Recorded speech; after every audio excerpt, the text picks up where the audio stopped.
Hello and welcome to Profit Visibility Lab pre-show.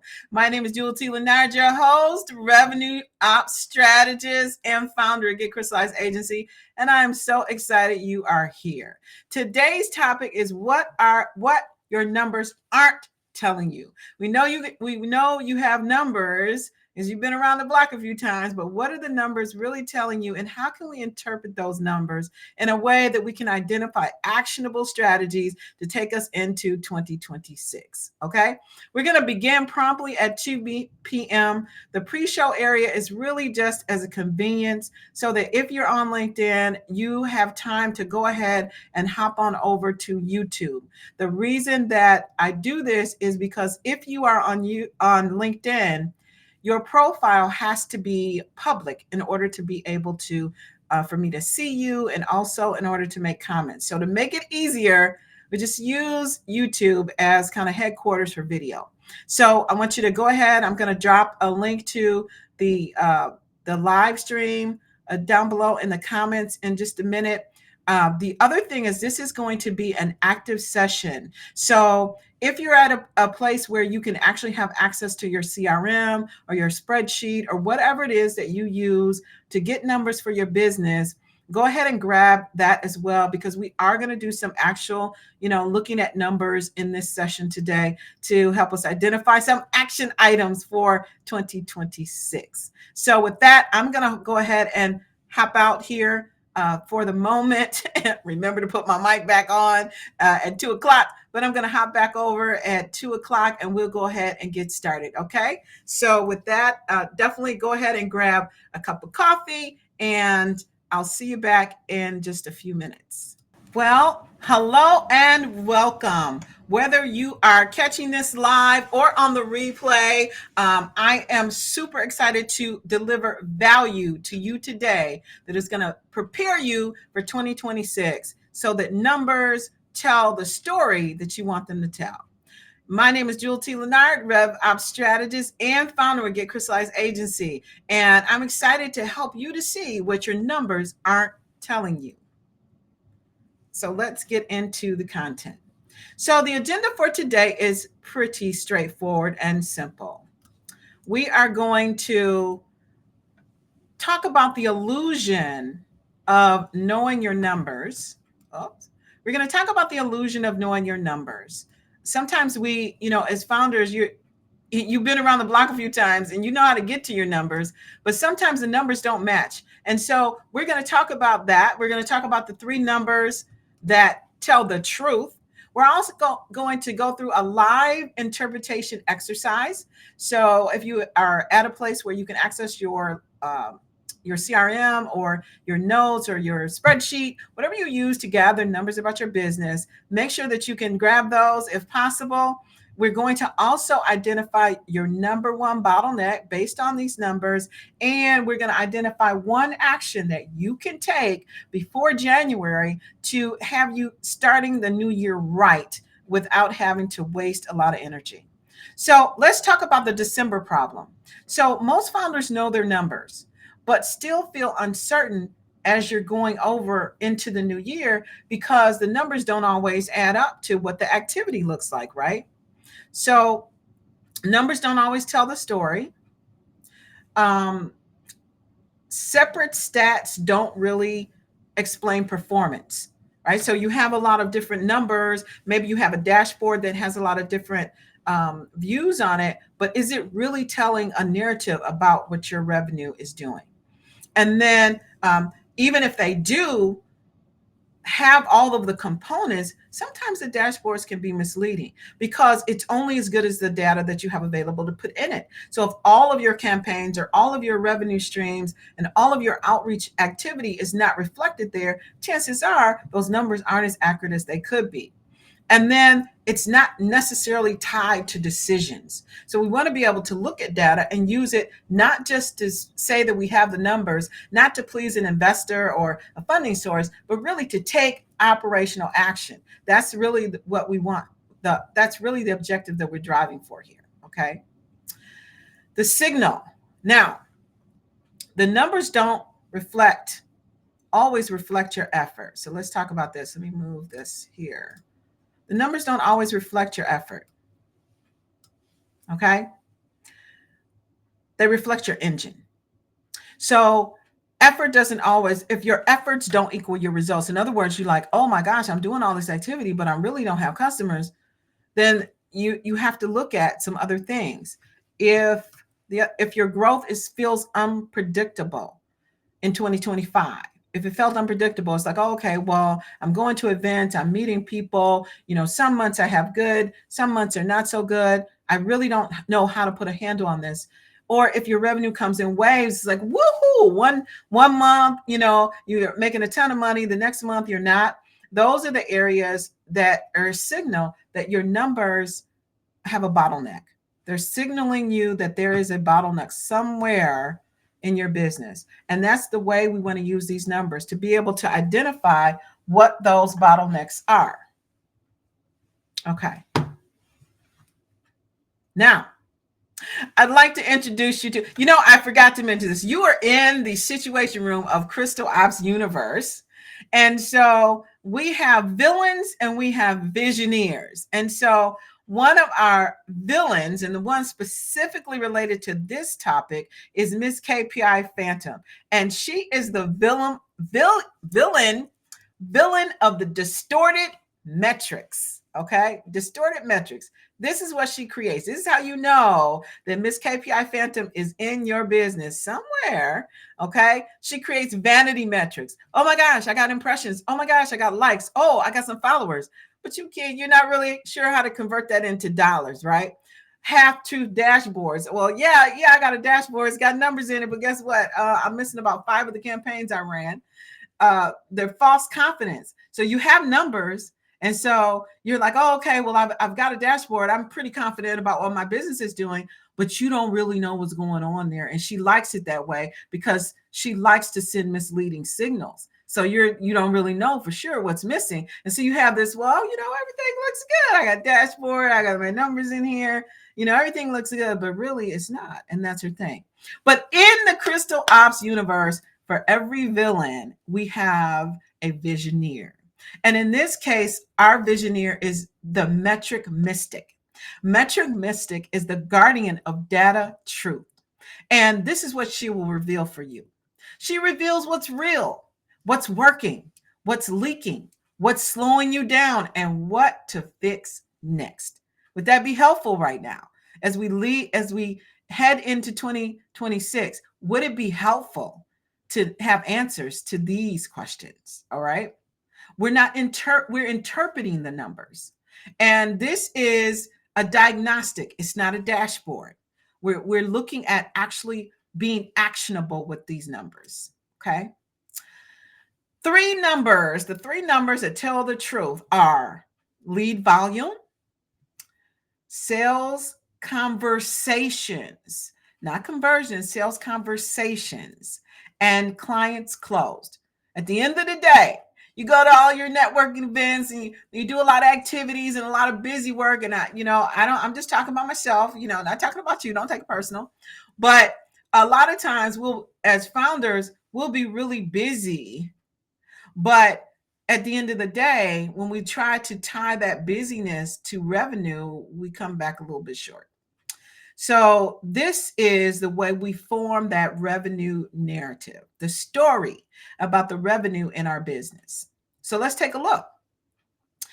I want you to open your CRM or your spreadsheet or whatever you use to collect the data for your business, and we're gonna do some interpretation.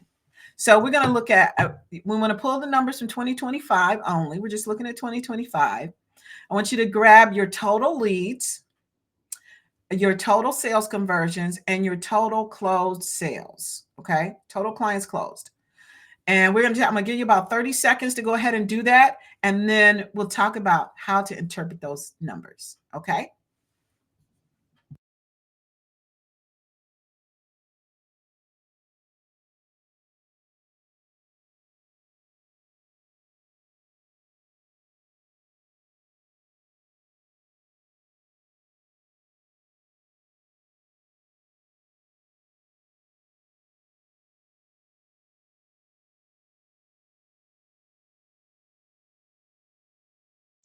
All right.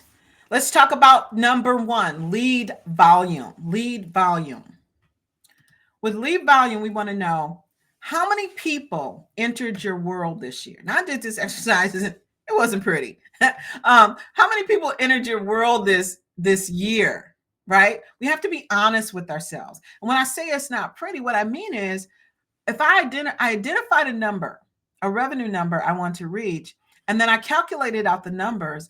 And when I look at the volume of leads that I brought in, it's a no-brainer as to, why the number wasn't what I wanted it to be. I'm just being transparent here. I'm building in public, right? The questions you want to consider is, can you trust the number? Yeah, okay, I can trust the number. Can you trust the number? Do you know what your lead number is? Is it the stack of business cards on the counter? Did you kind of like look at it and guess? Do you have a CRM that actually segments leads between the ones that you actually like real leads versus people that you know that don't necessarily have a need for your product or service? This is the number we're looking for. Did you find it quickly? Are you still looking for it? Right? And is it tagged or is it estimated? Is it like a legit number? You know what it is? Or did you go, well, you know what? I think it's about this number. Right? And sometimes it's okay if an estimate is all you have, it's what we have. It's better than nothing, right? But what we want to do is we want to add a level of precision to how we use numbers in a business. I know that's my goal, is to share with you how I'm able to leverage some of these numbers in real life, in real time, as I'm building, because as you begin to scale, you can no longer rely on your gut. You have to look at something that sees beyond just what you think it is and look at actual details. And that's where, when the volume increases, that's what we have to do. The second number is sales conversations. Okay. This is how many decision-ready conversations occurred. This is calls, demos, discovery calls, anything that you do, any type of presentation or anything that you do with the intent to share information to help someone to come to a decision about whether or not to do business with you is what we mean. This is what reveals your conversion friction. Conversion friction is, okay, wait a minute. Why am I not closing more people? Oh, wait, because I didn't really have a lot of conversations with that purpose in mind, right? The third number is clients closed. So how many became of the conversations that you had, how many of those people actually became clients, paying clients, not people who were interested, not you sent a proposal, but actual revenue conversions, actual revenue outcomes, right? Now, your answers to those questions are revealing your bottlenecks, okay? When we look at the process of high level of going from a lead to a call to closing, when you look at those ratios, there are bottlenecks that can cause friction. Oh, let me move myself out of the way here. That can cause friction that prevents you from getting to the revenue that you want. So you got Miss KPI Phantom up here causing trouble with the friction, creating the friction that creates that bottleneck. And then what we really want to get to is we want to be here with Metric Mystic and look at increased revenue. But in order to get there, we need to move past the friction. And so let's reveal some of our bottlenecks. Which of these numbers was the lowest for you? So the number that's lowest for you, that's your bottleneck, right? That's the way we're going to make a decision about what the bottleneck is. Now, if low leads are was your lowest number, then that's spotlight friction. That is how effective have you been in raising awareness about your product or service, what you do, right? That's the spotlight friction. If you have low calls, you didn't have as many conversations, that's your offer visibility friction. And offer visibility is about how you had an opportunity to take someone who was aware of your business and then have and incentivize them because you are articulating an offer that solves a problem that they have, incentivize them to meet with you, okay? That's your offer visibility. The next one is if you had low closes. So you raised awareness, okay, in Spotlight. You had a good enough offer that they felt comfortable that you were solving a problem that they have and that they want to solve. But then you get to the sales call and then there's not a sales clarity. Okay. And then finally, we're not going to really touch on this today, but delivery friction, if you have low retention, that's about how is your onboarding? How does it work? How do people feel about it? That's something we'll talk about in a future session. Okay. Now, based on the bottleneck, if leads are low, spotlight misalignment or weak channel strategy. What that means is, how are you making yourself more visible to others? Where are you located? Are you just doing face-to-face networking? Are you doing any social media, any content strategy? How are you going about raising awareness about your business? Okay. If your calls are low, we're talking about broken handoffs, unclear offers, or just unclear CTA. So what this looks like when I talk about handoffs, what I'm saying is what is the process for someone who you've made aware about your business to go from being aware about your business to actually scheduling something or showing up and wanting to meet with you, right? What does that handoff look like? What is the offer? One of my biggest challenges has been, and I'll be completely transparent, has been being able to articulate the value that I provide in a way that resonates with leads, my ideal customer, right? Now, I believe I've got it now, right? I build systems that make profit visible. I build systems that make profit visible, and I turn growing pains into repeatable revenue. That resonates, but it has taken so many different iterations to get there. That could be the problem if the calls are low. And then if your closes are low, qualification. Let me move myself out the way. It could be qualifications. It could be sales messaging. It could be your expectations mismatch. What does that look like? Qualifications gaps are, maybe they weren't in a position to be ready to close, no matter what you said or what you did in your presentation. Maybe the sales messaging is off. They don't really know what to expect. I've been there. I've been to all these places because, as I was working through my framework, I realized that these are areas that needed attention. And that's why I'm sharing these with you now. Now, next, so this is what KPI Phantom doesn't want you to see, right? Your numbers might look fine, but your systems may not be working. Traffic does not equal leads. Leads do not equal conversations. Conversations do not equal conversions, and conversions do not equal profit, right? But, and dashboards hide this, right? So, but when we look at the details and we interpret them, then we can discover, we can discover what we need to change, okay? But again, we know this, traffic doesn't equal leads. If you don't have a way to pull somebody in from your content or your website to take a further look, then it's just like a digital dashboard, a digital bulletin board. If your leads don't turn to conversations, what's the point? You have a stack full of people, you've got like thousands of people in your CRM, but no one's booking any appointments. Okay, that's not what you want. You want a flow of activity. Conversations don't equal conversions. Just because you talk to someone doesn't mean that you're speaking the language to solve their problem that will incentivize them to do business with you. And profit, just because you sell something does not mean it's profitable, right? So there's things that we can work through here. Now, the profit visibility framework is the framework that I use to help myself and clients to understand this process and systemize it, right?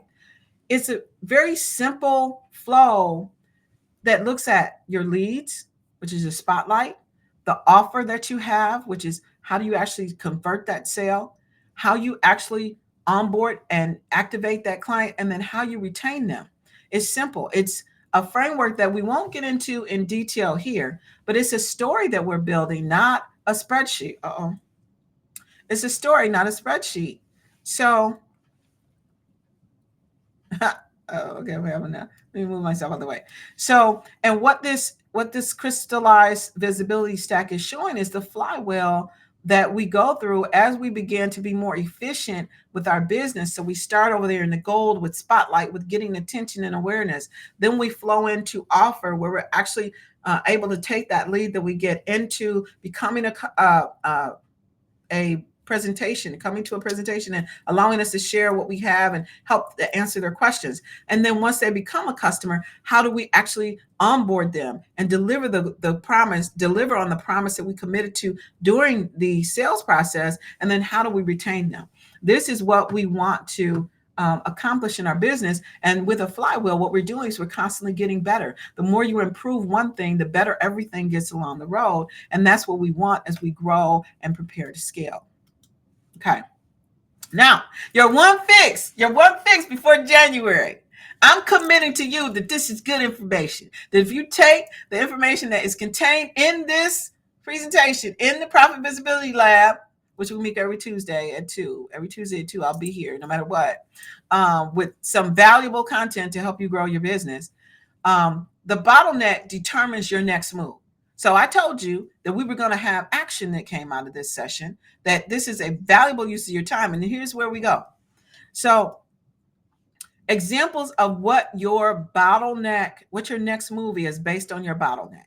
So if you have leads, low leads, mean you don't have enough eyeballs coming on your content, on your information, on your offer, on what you do, choose one channel to focus on.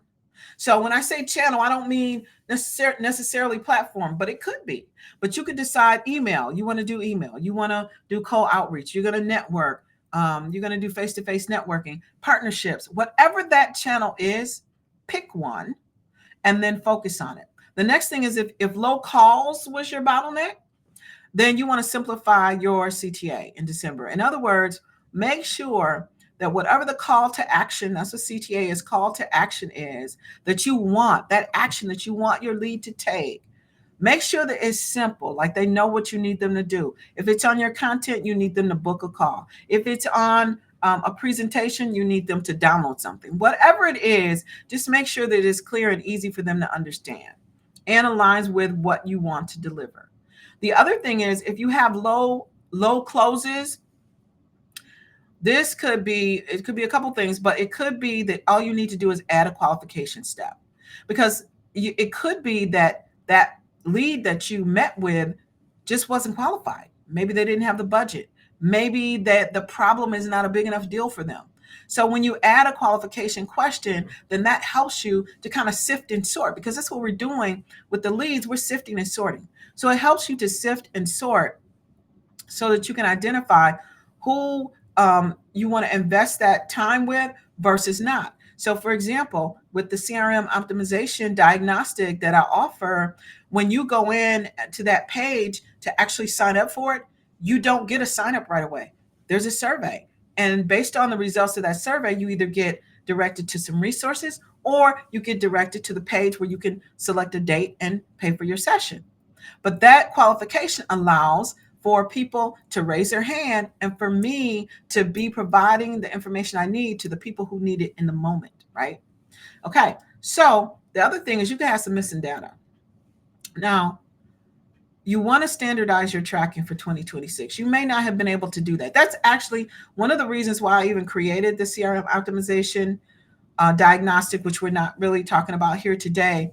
But one of the reasons I created that is because your CRM, whether you have one or not at this point, but your CRM is really contains 85 to 90% of the data that you need to be able to have visibility into your profit and your activities for your business.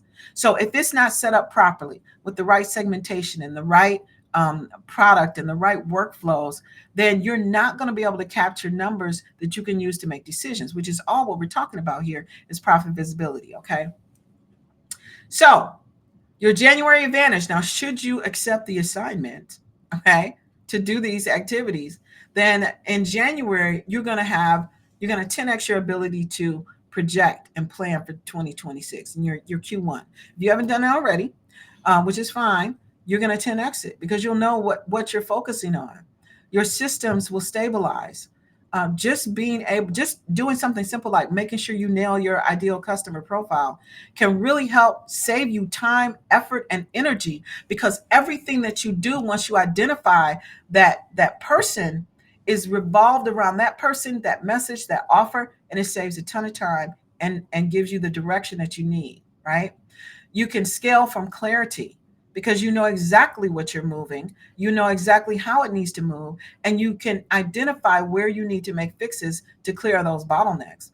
And then you don't have wasted effort in 2026. I wasted a lot of effort in prior years just being present or offering the wrong product for the problem I was trying to solve. It takes time and effort to work through those details. And it's quite honest, it's not fun. I'm sorry to tell you, it's just not a fun thing. But when you nail it, when you get it, since then, it's become much easier for me to focus. Okay. So finally, if you want help diagnosing your bottlenecks, I'm here for you. That is what I do. And so I have two options for you, two CTAs, calls to action. One is you can book a Clarity Connect call, a Clarity Connect chat, and we can break it down together. Here's the link. I'll also put the link down in the comments so you can just click on it. But the point is that, and when you click that link, you'll see, you'll go to the page where we talk about what we do in the Clarity Connect chat. But honestly, it's just an opportunity for us to have a conversation about your business to help you to identify which area to go to next. And I'm happy to do that. It is free. And then the other thing you can do that I offer is the profit visibility checklist. Now, what I love about the profit visibility checklist is that it gives you an opportunity to audit your revenue engine. But here's what's unique.